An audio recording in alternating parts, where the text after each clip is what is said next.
随着模拟赛车的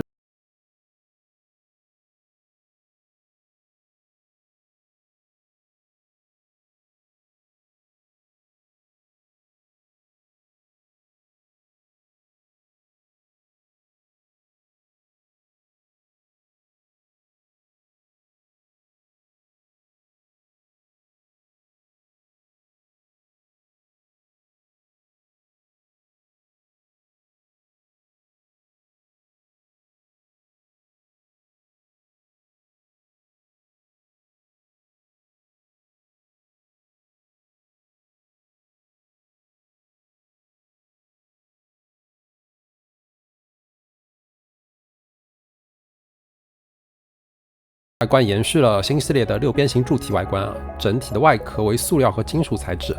哑光的金属侧板啊，质感非常不错，并且支持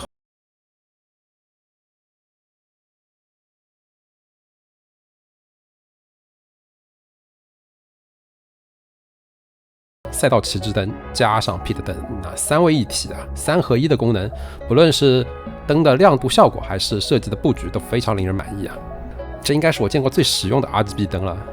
同时，基座无风扇的设计也使得 T888 运行的时候几乎没有任何声音啊，仅是被动散热就能使它长时间运行，也不会有任何过热衰减的问题。那种种的设计细节让 T888 更像一款精心设计过的时髦家电，而不是粗犷的工业模拟器啊。那接着重点说一下这个全新设计的快拆接口啊。一开始很多人认为这个黑不拉几的应该是塑料材质啊，其实不然。上手后发现它是铝合金的搭扣和玻璃纤维复合材料整体构成的，强度其实非常高啊。相比传统的合金或者不锈钢材质的转轴啊，还有快拆结构啊，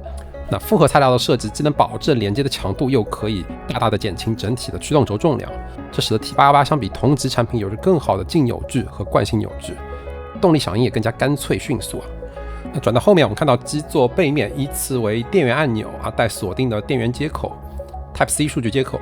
还有一个暂未使用的 RJ45 的接口啊，传统的 RJ12 的踏板接口，最下面还有一个由塑料挡板盖住的神秘接口啊，老旧的 Mini DIM 接口这次并没有出现在基座中啊，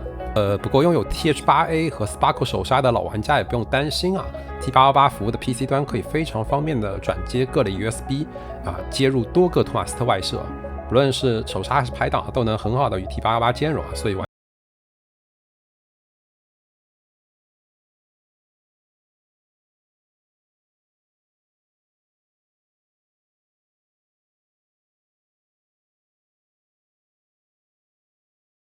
接着再来看一下刚刚上市的488 GT3 盘面啊，12.2寸的蝴蝶形盘体啊，磁吸拨片，11个按键和2个旋钮，还有2个拇指拨杆，还有一个单独的4项摇杆，并且附带了新老2种的方向盘安装快拆接口，以供替换。那盘体自带了转速灯和 pit 灯窗口，还有这个赛道旗指示灯。整体而言是1:1完美复刻了法拉利的真实赛车方向盘。那新方向盘和新的基座快拆接口一样，大量使用了复合玻璃纤维材料，盘体仅重1140克。那盘面整体强度却出乎意料的高啊！轻质的高刚性盘体能够很好的把基座扭力输出到你手中啊，即使开到最大扭矩，反复蹂躏也不会有任何的一丝异响或者形变。一开始我也对此有所怀疑啊，这么轻的盘体啊，如此轻巧的快拆结构。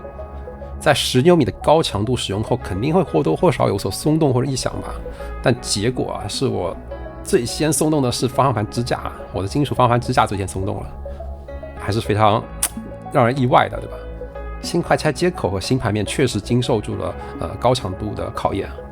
当然，方向盘最重要的还是手感。作为1:1的真车复刻盘体啊，这款盘体在虎口处充分利用了人体工程学设计啊，即使是长时间握持驾驶也不会有任何的不适感。但这点就有很多普通模拟器方向盘都做不到啊。橡胶材质的握把既保证了防滑减震，也不会沾灰掉皮。这个新盘体除了价格较贵，并且没有配备方程式专用的离合拨片，除此之外，这款方向盘其他的一切近乎完美啊。作为法拉利史上最成功的赛车，能在现实中用上跟游戏内还有现实中一样的赛车方向盘，同步在赛道飞驰，不得不说这种感受还是非常的美妙的。那直驱设备虽然已经非常成熟啊，但对应的主流游戏软件对直驱的支持依然有很大的差异啊，这就对设备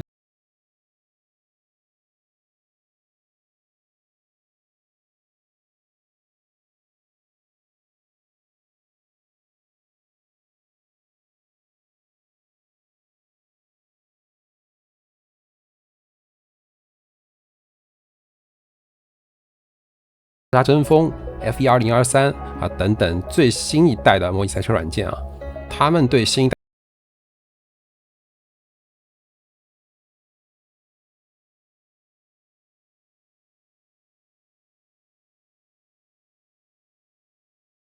一些开启性的模式，阻尼全关啊。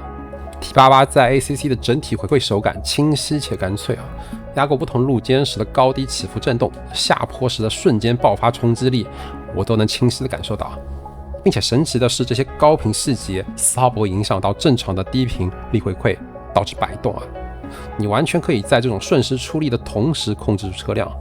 即使开最大力回馈颠簸时，也不会有多余的摆动震荡。动态阻尼的效果非常明显啊。那 T88 的整体回馈建立的非常迅速且直接啊，出力没有丝毫的拖泥带水，那完全没有那种模拟出来的模糊或者发肉的手感。这种对于力回馈游刃有余的控制力和清晰度，是我在其他模拟器中不曾体验到的。也许这就是无过滤直读数据所表现出来的真实效果啊。在这一类游戏中，更好的直驱设备能真切地提升你的感知能力，更快的力回馈建立速度和更完整清晰的高频细节，能让你在车辆动态发生变化时更快地做出反应，这才是这个价位直驱应有的性能表现。驾驶体验提升是非常立竿见影的。那接着就是大部分普通的赛车游戏了，包括新的《极限竞速8》地平线5》、《尘埃拉力2》等等等等，他们都或多或少添加了对直驱设备的支持啊。游戏都自带不错的高速阻尼和良好的力回馈效果。驱动里推荐是使用运动模式啊，阻尼依然可以完全关闭啊。那由于拉力越野或者是这种房车赛啊，本身车辆悬挂就不是很硬啊，比较软，表现出来的效果就相比神力克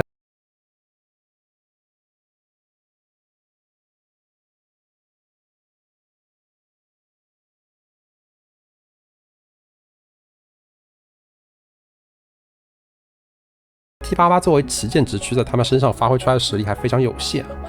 毕竟兼容是双向的，单纯拥有强大的硬件可不够啊，原生的游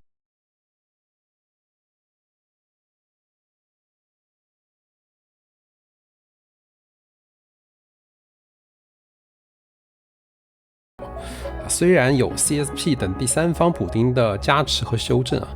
但是依旧很难发挥直驱设备的完整实力啊。并且由于神力科莎 mod 众多啊，每辆车的物理悬挂写法都不同啊，表现出来的手感就是有些车回馈良好啊，但有些就会出现突然的低频高频回馈冲突啊，高速时遇到路面起伏就会开始死亡摇摆。那这时就需要借助驱动里的阻尼和力反馈线性度调节来平衡高频和低频的力回馈大小，那防止部分悬挂阻尼过硬的车辆在高速颠簸时发生死亡摇摆而无法控制车辆。这也是目前所有直驱设备的共同问题啊！要手感丝滑，就只能开大阻尼和滤波牺牲高频回馈来保证车辆不会出现大范围的抖动啊。那经过设置之后啊，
请多多3连支持关注一下。那么我们下期视频再见，拜拜。